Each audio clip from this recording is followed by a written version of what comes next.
loading. A'udzubillahi minasyaitonirrajim. Bismillahirrahmanirrahim. Alhamdulillahirabbil alamin. Wassalatu wassalamu ala asyrafil anbiya'i wal mursalin wa ala alihi wa sahbihi ajma'in. Allahumma iftah alaina hikmataka wanshur alaina min khazaini rahmatika ya arhamar rahimin. Ya Fattah ya Alim iftah qulubana futuhal arifin warzuqna fahman nabiyyin wa ilhamal malaikatil muqarrabin. Allahumma nawwir bi kitabika absarana washrah bi sudurana wasta'mil bi abdanana wa atliq bi alsinatana wa qawwi bi ajnanana wasri' bi afhamana wa qawwi bi azamana bi hawlika wa quwwatika fa innahu la hawla wa la quwwata illa bika ya arhamar rahimin. Rabbi shrah li sadri wa yassir li amri wahlul 'uqdatam min lisani yafqahu qawli, amma ba'du. Jadi kita teruskan perkongsian kita dengan saya sharingkan skrin seperti biasa, dan kita bawa tuan-tuan dan puan-puan terus kepada Al-Quran, iaitu ayat ke-19 surah Al-Baqarah yang bermula dengan au kasayyibin minas sama'i fihi zulumatun wa ra'dun wa barqa. Ya, au kita telah melihat sebelum ni, au ni adalah dipanggil harfun ataf, ya, ataf yang berfungsi untuk mengatur dan menyelaraskan, ya, mengatur dan menyelaraskan, tetapi dia tidak menambah, ya, dia tidak menambah dan menyelaras. Kalau dia menambah menyelaras tu kita panggil dia atifah. Kalau dia hanya mengatur ataupun menyambung dan menyelaraskan tu kita panggil dia ataf, ya, harfun ataf yang bererti atau. Dan sekarang ni kita masuk dalam kalimah yang kedua, kasayyibin, ya, kasayyibin. Dan hari ini kita akan buatkan dua komponen kasayyibin tu. Sebelum ni pun kita telah sudah menerangkan apa dia auka ni, sayyibin ni pun kita juga telah terangkan sebelum ni. Kalau tak salah dua hari Jumaat, kalau Jumaat kita cuba melihat kembali daripada screenshot yang kita simpan, kalau ada 15 hari bulan, ya, 15 hari bulan, screenshot kita ada di sini. Cuba lihat ada tak yang kita boleh lihat semula perbincangan kita 15 hari bulan.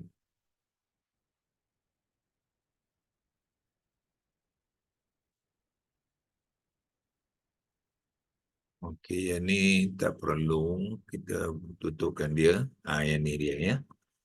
Yang kita bincangkan 15 hari bulan untuk kita recall kembali, ya. Iaitu kita menerangkan ka tu ialah harfun jar kata sendi yang bererti seperti, ya. Dan peranan harfun jar pun kita letakkan di sini, dia mengikat, sebagai amil, dia mengikat kalimah ismun selepasnya kepada i'rab yang majrur. Sebab itulah kalimah amil, kalimah isim selepasnya mengambil baris bawah tu menunjukkan dia mengambil i'rab yang majrur.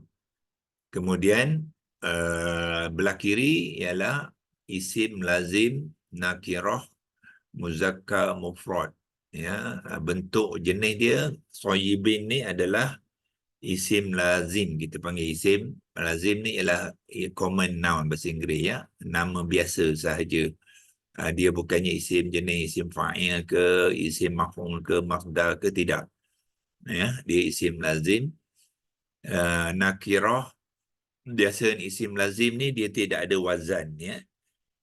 Kita tidak kaitkan dia dengan wazan. Kalau kita nak masuk je wazan, masukkan ke dalam wazan satu, ya. Dia tidak ada wazan dua, wazan tiga dan sebagainya, tidak ada. Ataupun kita tidak perlu menyatakan wazan dia, sebab bila kita ada menyatakan wazan tu, kita understood dia masuk dalam kumpulan wazan yang pertama.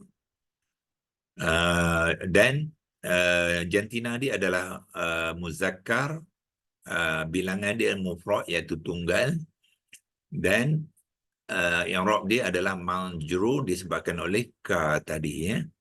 Jadi yang dimasukkan sini ialah hujan lebat ya, tetapi hujan lebat tu berkaitan dengan yang turun daripada atas tu biasanya kita kaitkan dengan timpaan ya, timpaan oleh hujan yang lebat ya. Jadi dalam ayat tu yang dia nak kaitkan mereka masa luhum tu kasayyibin ya. Masa luhum dulu kita telah terangkan dia adalah dalam konteks ayat ni adalah mubtada yang mahzuf, yang tidak dinyatakan di dalam ayat ini ya. So biasanya ayat tidak bermula dengan terus seperti kasayyibin terus, jarang ya. Tetapi kadang-kadang bila Allah menggunakan tu, kita mesti tahu konteks dia adalah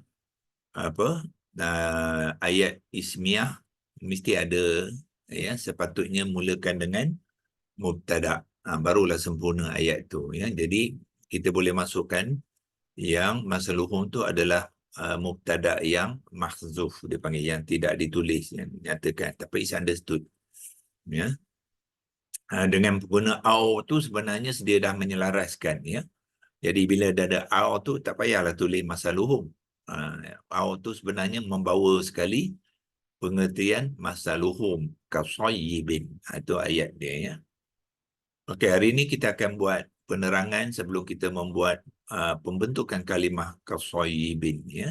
Kita pergi ke leksi logos ya. Untuk membuat penerangan tu kita pergi ke leksi logos seperti biasa ya, dan kita type lah biasa, seperti mana biasa kita menaip ya, kasayyibin, ka baris atas, sad baris atas juga, dan ya tu bertasydid baris kasratain, kasai kasrah dulu, bin tu yang kasratain, kasayyibin ya. Jadi kita mula kita pecahkan dia kepada komponen. Komponen kita akan buat apa? Kita akan buat arrow yang terbalik ya. Maknanya komponen, daripada komponen tu dia akan membentuk kasayyibin. Jadi bila kita nak menerangkan komponennya, kita terbalikkan arrow-nya ya. Dia terbalik dengan pembentukan kalimah. Okey, sebenarnya kasayyibin ni adalah dua komponen ya. Tuan-tuan lihat di situ. Ya, ialah kasayyibin. Sayyibin ni asalnya bukan sayyibin kalau tidak bergabung dengan ka. Ada tanda campur ni maknanya dia belum bergabung lagi ya. Kita pecahkan kepada komponen asal, kita panggil ya. Jadi sayyibin kalau dia sendiri kita tidak boleh majrurkan, sebab kalimah ismun default dia bukan majrur. Default dia ialah marfu'. Jadi kita buat satu lagi penerangan supaya kita jelas ya. Dalam pembentukan komponen, dia dipanggil komponen ya, iaitu kopikan dia, masukkan sini, dan kita buang tanda tak, asalnya kita tukarkan ba ni bukannya kasratain tapi dhammatain ya. Default semua kalimah adalah marfu'. Jadi kita itulah asal dia ya. Jadi sayyibka tambah sayyibun ya, menjadi kasayyibin ya. Maknanya komponen asal dia ialah ka dengan sayyibun ya.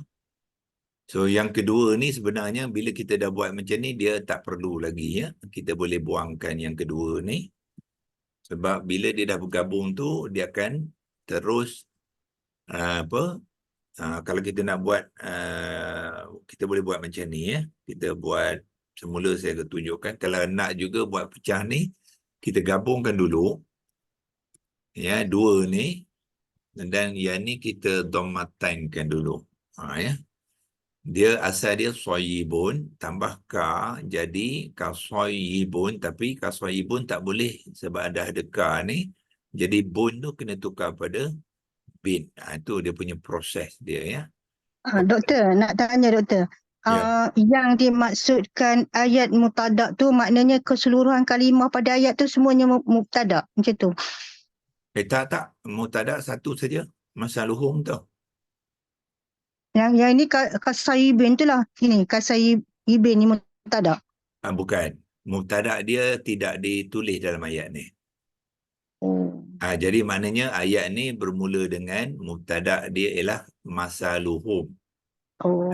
Tetapi awal ni sudah sudah membawa maksud masaluhum tu, dia tak perlu ditulis lagi. Oh, okey. Itulah peranan au. Au ni atah ni dia dah bawa masuk masaluhum yang mula-mula tu kan. Jadi au ni apa maksud dia? Au masaluhum. Macam tu. Bila kita membaca atifah ataupun atah, dia dah bawa pengertian masaluhum tu sekali dalam au tu.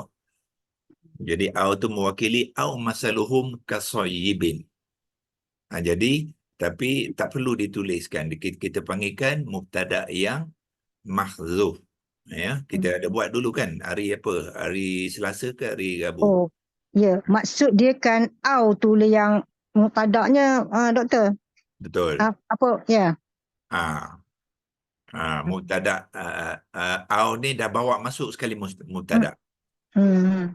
Dia menambah dan menyelaras dia panggil ya. Dia menambah, dia menambah dan dia menyambung dan menyelaras. Dia panggil menyambung dan menyelaras, kita panggilkan ataf. Kalau Perangan au tu lah doktor. Perangan au tu ya. yes ya, peranan au tu dia dah bawa sekali dah. Jadi tak Hmm. payah tulis dua kali lah. Kalau kita tulis sekali masa luhur tu seolah-olah kita membaca dua kali. Dalam au tu dah ada masa luhur sebenarnya. Hmm. Dia dah imply dipanggil ya. Dia dah merujukkan sekali. Dia merujuk kepada masa luhur ni. Dia masuk bawa konteks masa luhur tu dalam ayat itu. Jadi kita tak perlu menulisnya sekali lagi. Is understood. Orang putih kata. Dah difahami au tu, dia masuk apa dia? Au masaluhum. Kalau tak ada au masaluhum, ayat ni pelik pula, tiba au kausayibin pula ya. Atau seperti hujan lebat. So apa mesti ada something nak diceritakan dulu tu. Yang macam hujan lebat tu apa dia? Sebab hujan lebat bermula dengan seperti kan. Jadi Ya. seperti ni mesti ada kaitan dia apa yang seperti. Itu yang dipanggilkan betul mubtada tu yang mahzuf. Mubtada tu ada tapi dia tidak dituliskan, dipanggilkan mahzuf ya. Yang digugurkan dalam ayat itu sebab dah ada is understood. Maknanya kalau orang faham bahasa Arab kan dia tak payah tulis masa luhur dah. Terima kasih doktor. Okey, sama. Okey, so mana kita tadi? Okey ya. So ini dinamakan apa?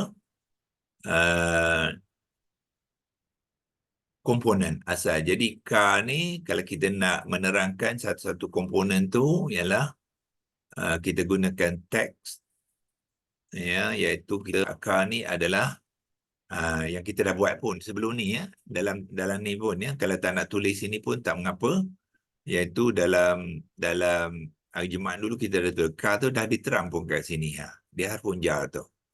Lepas tu soyibin pun dah diterangkan sini ya.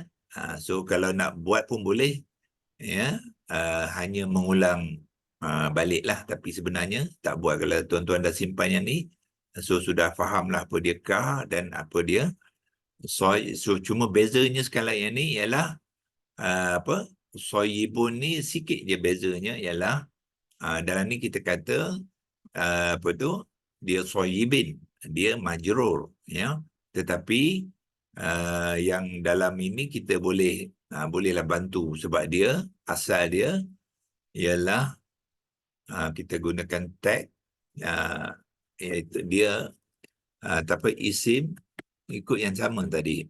Isim lazim. Dia sebab hujan lebat ni adalah satu benda yang lazim lah ya. Isim lazim nakirah Kalau kita nak masukkan jantina dia muzakkar, okey, muzakkar, dan bilangan dia mufrad. Lepas tu yang dia sekarang ni marfu' sebab ini belum bergabung dengan ka tu ya. Bila ada tanda campur ni mana belum bergabung, kita nak menunjukkan kalimah asal kepada soyibin ni ialah soyibun. Itulah ya. Yang bermakna hujan lebat. So, secara nak menerangkan dalam bentuk komponen ya. Ka tu kita dah tahu ya. Ka tu kita dah buat. Dia tak ada beza dengan penerangan sebelum ni. Jadi kita tandakan dengan arrow di sini untuk soyibun saja. Ini ya, soyibun. Tujuan kita buat komponen ni ialah kita kena tahu kalimah tu dibentuk macam mana, apakah komponen-komponen asal dia, iaitu dia marfu' bukannya majrur. Apabila dia bergabung baru dia jadi majrur ya. Jadi itu dia ni kita boleh simpan dia.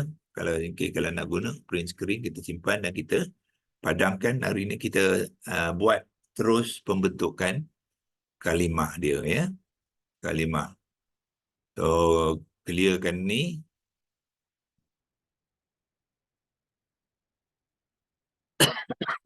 Buat pembentukan kalimah terus. Iaitu seperti biasa kita labelkan situ, tulis saja pembentukan kalimah. Fa, mim, ba, nun, ta, waw, qaf, kaf, nun. Pembentukan sebab dia dua ni kita panggil dia rangkaian ya. Rangkaian kita kena pergi ke jawi, jam jawi ni sekejap. Kita ambil jawi. Sebab Arab dia tak ada nga. So kita kena gunakan nga ni untuk mengeja rangkaian ra, ro, nga, kaf, alif, ya, non. Ya, sebab dua kalimah tu kita panggil dia rangkaian kalimah. Kalau satu kalimah je kita panggil kalimah lah. Ya. Jadi kalimah kaf, lam, mim, ha, kasoyibin. Jadi sekarang kita buat pembentukan kalimah dia. Ya. So kita biasalah kita akan mulakan pembentukan kalimah kasoyibin ni bermula dengan 3 huruf akar dia ya. 3 huruf akar ni ada 2 cara untuk tuan-tuan nak mengenal. Pertamanya kita boleh tengok di dalam kalimah itu sendiri. Kalimah ni ada 4 huruf. Huruf pertama ialah kaf. Kaf ni bukannya huruf akar sebab dia tambahan ya, macam nampak dia tambahan. Jadi huruf akar mesti datang daripada yang 3 ni. Dia tambahan kepada soyibun. Jadi dia bukan huruf akar. Yang huruf akar ialah daripada yang kalimah soyibun tu dia ada 3 pun. Sod, ya, ba. Itulah 3 huruf akar dia. Sod, ya dengan ba. Okay. Jangan gabungkan ya. Huruf akar dia asing. Okay. Asing dan dia tidak berbaris. Itu dipanggilkan huruf akar kepada kalimah. Kemudian soyibun ni ya sebenarnya dia ada kata dasar ya. Dia ada kata dasar. Soyibun, kita kalau nak membentuk kata dasar ni senang je ya. Pertama sekali kita gabungkan ya hurufnya.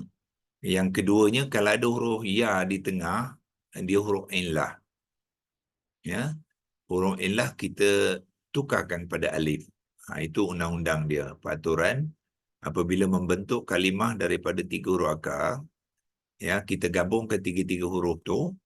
Lepas tu kalau ada huruf illah, ya kalau huruf illah tu di tengah huruf illah ya, kita kena tukarkan kepada alif. Doktor, ya. saya nak tanya, kalau maksud dia soyibun, kalau nak ikut dia ada sabdu kan? Bila sabdu maknanya dia double huruf kan doktor? Betul, double huruf. Tapi kita kira 3 juga huruf akar dia. Asal dia 3. Asal dia 3, Oh, kemudian bila membentuk kalimah tu baru dia tambah satu lagi. oh. Okey, Asal okey. dia mesti 3 juga. Hmm. Kan dalam kalimah kan banyak banyak huruf kan, ada yang 10 pun lebih. Ya, 12 ya. Hmm. lebih kan. Tapi itu dah Hmm. dah jadi kalimah. Hmm. Tapi asal dia 3. Kita 3. ikut akal dia dulu ya. Ya, kita nak Hmm. mulakan pembentuk kalimah tu daripada 3 huruf, barulah kita nampak dia punya proses tu. Bermaksud dia pembentukan kalimah tu bukan daripada 4 huruf, mesti 3 ya. Mesti 3. Hmm. Sebab kalau kalimah ni bermula 3 huruf, macam mana kita tahu 3 huruf? Kita dah tengok dekat Quran tu, ya, tekan dekat kasayibin ni, ni bawah ni, sod, waw, ba, kan? Oh, Itu. okey, okey. So, 2 cara nak mencari huruf akar. Satu, kita tekan di sini, dia akan beri. Ya, lepas tu, kalau tidak daripada sod, ya, ba ni pun kita dah tahu. Ka ni adalah tambahan. Kalau sini tak jelas, tuan-tuan pergi ke korpus lah. Ya. Korpus tu dia lagi jelas lah. Dia apa? Dia ambil nampak sod, waw, ba. Ini tu 3 huruf akar dia tu. Ya. Itulah apa ni? 3 huruf akar. Kemudian 3 huruf akar ni tidak ada makna. Jadi untuk membentuk kalimah tu kita kena bina kalimah lah. Kalau tidak ada huruf saja, dia tidak ada apa-apa makna, dia tidak ada memberi apa-apa kesan kepada ayat Quran. So nak memberi kesan kepada ayat Quran tu, dia kenalah bentukkan perkataan dulu. Iaitu perkataan yang paling asas ialah dipanggilkan kata dasar. Supaya kata dasar ni kita dapat apa?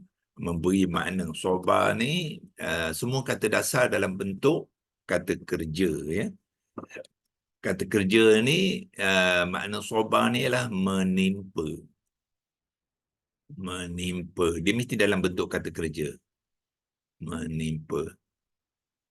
Mim, fa, alif. Menimpa itu.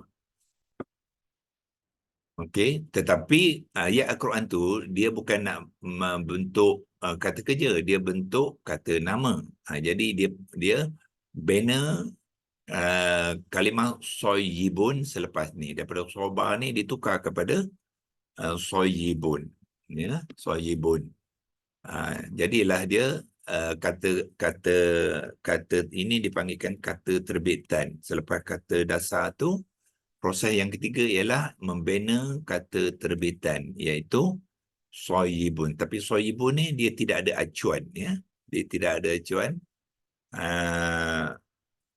kalimah.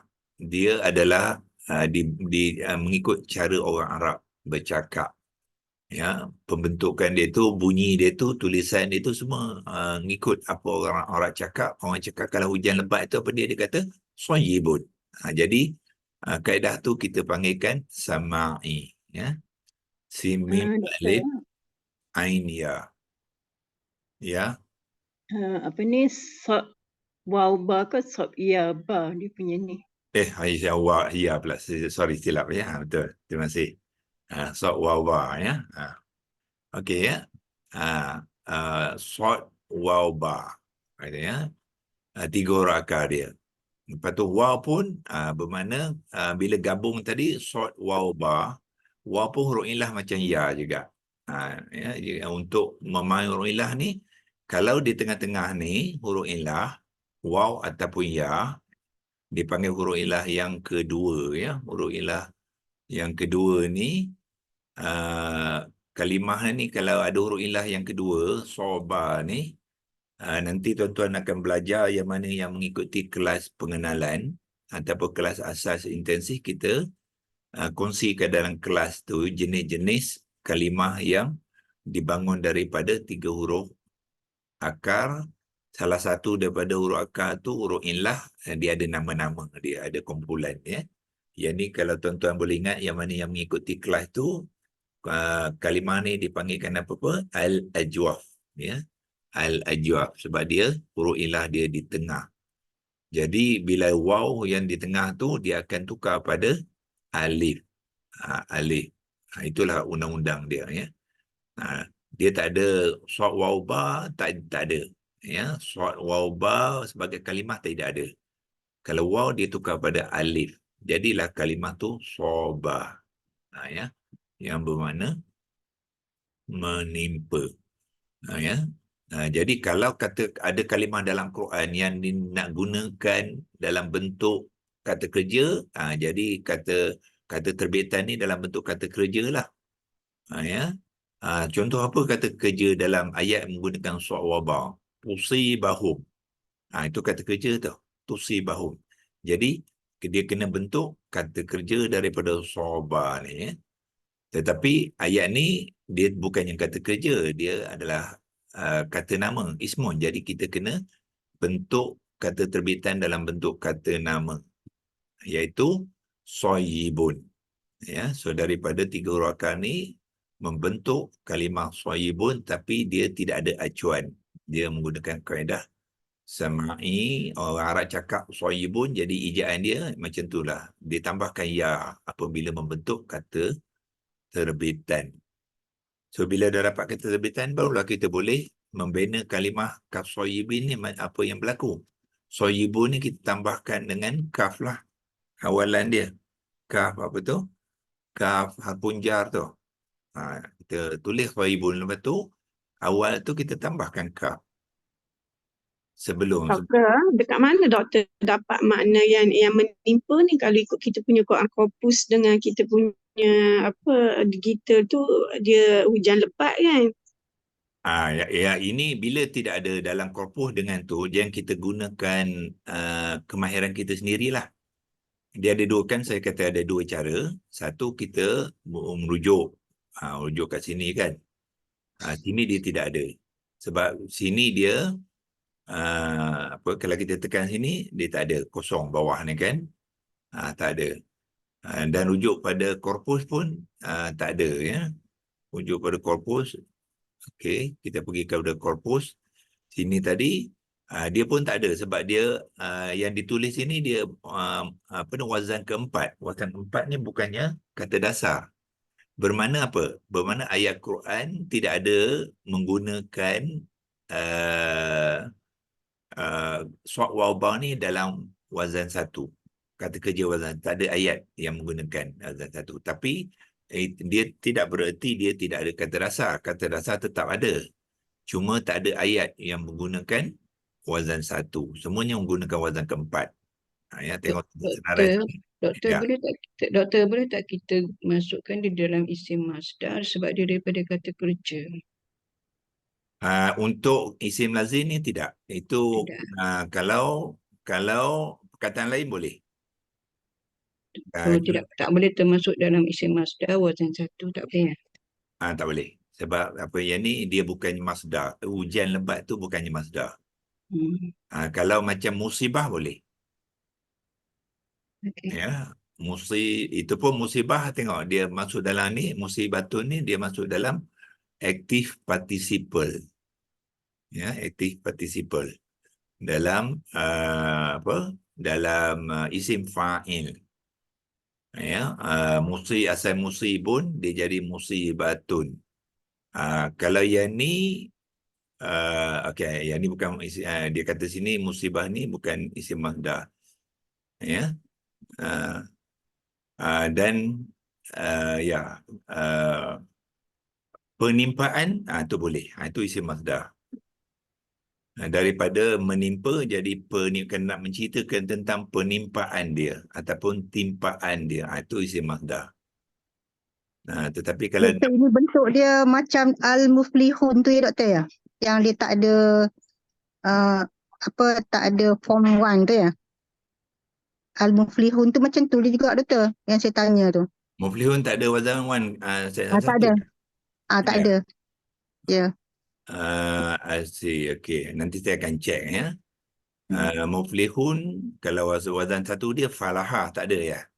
Tak ada. Okay. Mungkin macam tu jugalah. Sebab dia guna wazan keempat ni ya. Dalam Quran guna semua wazan keempat, jadi dia tak guna wazan satu. Tetapi bukan bermakna dalam Arab wazan satu tak ada, ada. Cuma dalam Quran saja tak ada. Jadi kita boleh masukkan untuk memahamkan kepada kita sebab semua kalimah dibina daripada kata dasar ni. Kita kena tahu, melainkan memang kalimah tu tak ada kata dasar, ada juga. Dia akan bina terus daripada daripada huruf akar. Tapi bila kata dasar, dia mesti masih lagi 3 ya, 3 huruf lah. Ditukarkan huruf inlah tu kepada alif tu saja. So daripada kata dasar ni dia akan membina kata terbitan.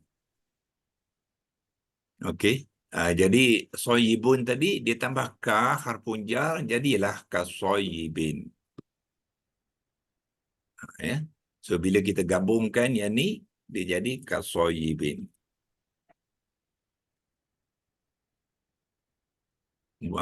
Gabung bermakna apa? Kita buangkan tanda campur tu. Ini dia campur tu kita hanya nak menunjukkan proses dia ya. Tapi bila dia bergabung, dia jadi tak boleh bun lagi dah. Dia kena tukarkan ke majrurkan dia. Sebab kaf tu telah berfungsi untuk memajrurkan soyibun tadi kepada soyibin. Itulah macam mana kalimah kasoyibin ni dibentuk. So pembentukannya tuan-tuan kena buat mesti daripada 3 huruf akar dan jadikan kata dasar dia. Daripada kata dasar tu dia akan membentuk kata terbitan sebelum menjadi kalimah. Ya. So tiga proses ni mesti buat supaya kita tahu macam manakah kalimah tu dibentuk ya daripada 3 huruf akar dia. Kalau kita tak tahu 3 huruf akar tak boleh. Kalau tak tahu kata dasar pun tak boleh. Tak tahu kata terbitan pun tak boleh. Kita hanya tahu kasoyibin sajalah, kita hafal dah dia.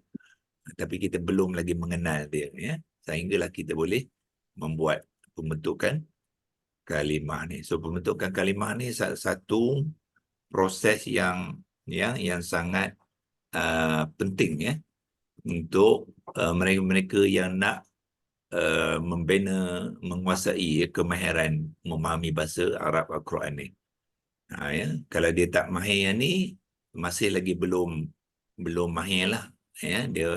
Dia mungkin faham tapi belum betul faham. Ya. Sebab nanti kita akan tengok banyak kalimah-kalimah yang kita takkan mengenal dia. Sehinggalah kita membina, membuat apa ni? Abah yang ada, Abah kena submitnya. Awak murajaah kat berapa-berapa? Ada Kenapa ganti. awak tak ada buat ibu bapa je? Okay, kita tutupkan. Okey. Jadi itulah ya kasoyibin. Jadi bila kita sudah dapat membina kalimah tu dan kita sudah mengenal dia dan kita dah boleh beri makna dia, kita boleh terjemahkan dia. Kita dah belajar tadi apa makna dia? Seperti. Jadi bukan kita tengok saja terjemahan ya. Tak mencukupi. Menengok terjemahan tu tidak mencukupi. Kita sendiri kena terjemahkan dia. Barulah kita faham. Sebab kita dah buat pembentukan kalimah, komponen pun kita dah buat dan kita terangkan komponen-komponen tadi ya, dan kita boleh, barulah kita berterjemah. Maknanya kalau kita berterjemah, kita fahamlah kalimah tu dan juga kedudukannya di dalam ayat itu ya. Jadi seperti apa? Hujan. Mana apa ni? Mana soyibun ni kalau kita nak masukkan mana ke sini boleh. Selepas kita bentuk kata terbitan tu, kita beri makna dia pula. Ya, iaitu hujan lebat. Jim, non. Ya, hujan, nanti cek Melayu dia, hujan ada alif ke tidak. Ya. Sementara ni kita gunakan, tak payah alif lah. Ya. Bunyi pelik sikit dia, hujan. Dan lebat. Lam, ba, ta, hujan lebat. Ya. Nanti tuan-tuan boleh cek sendiri ya. Jawi sebenarnya hujan lebat tu macam mana ya. Jadi dan masuk kalau sini. Kalau nak lebih selamat kita boleh cek sekarang lah ya. Hujan lebat Jawi dia macam mana, kita boleh pergi kepada mana dia punya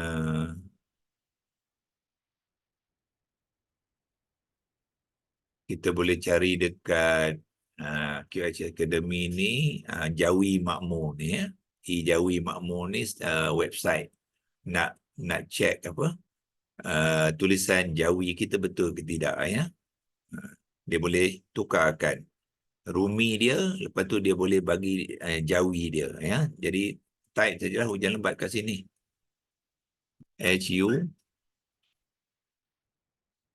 HUJAN, lebat. Tengok dia punya jawi dia betul tak ejaan tadi, ya. Rumi ke jawi, tekan sini. Okey, ya. Oh, silap typing hujan. Hujan macam mana boleh jadi kebat pula ni? Kali lagi, hujan lebat. Silap type keluar. Betul. Hujan lebat. Itu ya ejaan dia. Okey, jadi betul lah tadi, ya. Mana hujan lebat kita tadi? Hujan lebat ejaan, betul lah, ya. Jadi masukkanlah. So, seperti hujan lebat. Itulah terjemahan dia. Kasoyibin bermakna hujan lebat. Jadi au kasoyibin bermakna seperti hujan lebat, ya. Tapi kita Profesor, tak perlu timpaan kan? Timpaan hujan lebat. Perlu tak? Itu dalam kaitan dia. Dalam kaitan, maknanya dia nak dalam terjemahan ayat kita boleh masuk. Kerana kita belum buat ayat lagi. Okey. Bila kita membuat ayat nanti, kita akan buat pengubahsuaian supaya dia lebih lengkap. Dia akan masukkan timpaan tu sebab hujan lebat tu menimpa masa luhum tu, mereka tu. Itu dalam konteks ayat lah. Sekarang ni belum ayat lagi. So dia ada proses dia, ya. Proses pertama kita menterjemahkan kalimah tu dulu. Lepas tu bila membentuk ayat nanti, kita akan susun balik mana-mana setiap kalimah tu dalam ayat yang lebih sempurna, ya, ayat yang lebih sesuai untuk menterjemahkan keseluruhan ayat itu. Sebab tu kadang-kadang kita lihat dalam terjemahan, setengah daripada terjemahan tu dia ada berbeza sikit daripada kata dia, terjemahan kalimah. Sebab apa? Dia nak menyesuaikan dalam ayat tu. Dia nak menyampaikan mesej tu dalam bentuk ayat, dia akan ada kadang-kadang ada tambah, kadang-kadang dia ada kurangkan, ya, untuk membina ayat yang baiklah, ya. So kalau setakat harfiah ni maknanya direct translation kalimah, ya, dipanggil adalah seperti hujan lebat. So, bila kita membina ayat nanti, ya, kita akan bina ayat itu nanti daripada sini, ya. Pergi ke ayat dia semula. Tak payah tunggu habis, kita boleh membina ayat daripada au kasoyibin minas samai fi zulmatun wa ra'dun wa barqa. Ini dah kita boleh membina bahagian pertama ayat tu, ya. So bahagian yang kedua tu ialah barulah yaj'aluna asabi'ahum fi azanihim minas sawa'iqi ki hazaron maut, tu bahagian kedua. Dan bahagian ketiga ialah wallahu muhitun bil kafirin. Itu maknanya kalau kita faham macam mana ayat Quran ni dibina, kita boleh lihat perenggan-perenggan dia, ya, macam mana Allah nak menyampaikan cerita itu mengikut bahagian-bahagian, ya. So dia ada 3 bahagian di dalam ni. Okey. Jadi bila kita masuk dalam nanti menterjemah, kita masukkan masa luhum tu, ya. Masa luhum tu barulah dan masuk konteks ditimpa tu, yang menimpa tu. Ya, sekarang ni secara harfiah dia tak ada, kasoyibin ni tak ada masa luhum dia lagi lah. Okey, ya, itu untuk perkongsian kita hari ini. InsyaAllah kita akan sambung besok dengan kalimah seterusnya, minas samailah, ya. Jadi hujan lebat tu Allah kata daripada mana? Minas sama, daripada langit. Langit tu, minas sama tu singular tu bermakna langit yang pertama, iaitu langit, kadang ada yang menggelar dia langit dunia, langit yang paling dekat yang kita nampak tau. Ya, jadi hujan adalah diturunkan daripada langit yang pertama. Sebab tu dia menggunakan singular, ya, as-sama, bukannya samawat, ya. Kalau samawat tu itu plural. Okey, kita sudahi di sini dulu dan tahniah kepada semua rakan-rakan kita, termasuk juga Puan Najah Noorhayati kita yang kan ni saya kira boleh sudah sihatlah ya. Saya pun masih lagi dalam pemulihan kaki lepas operasi lutut kanan baru-baru ni. Dia doktor kata mengambil masa dalam 6 minggu jugalah untuk betul-betul pulih lah. Ya, insyaAllah Allah akan bantu kita ya. A'udzubillahi minasyaitonirrajim. Bismillahirrahmanirrahim. Allahumma arhamna bil Qur'an waj'alhu lana imama wa nuran wa hudan wa rahmah. Allahumma zakkirna minhu ma nusina wa 'allimna minhu ma jahilna warzuqna tilawatahu ana al-laili wa tarafan nahar waj'alhu lana hujjatan ya rabbal alamin. وصلى الله على سيدنا محمد وعلى آله وصحبه وبارك وسلم والحمد لله رب العالمين تقبل الله منكم منا ومنكم تقبل يا كريم. Terima kasih. Terima kasih.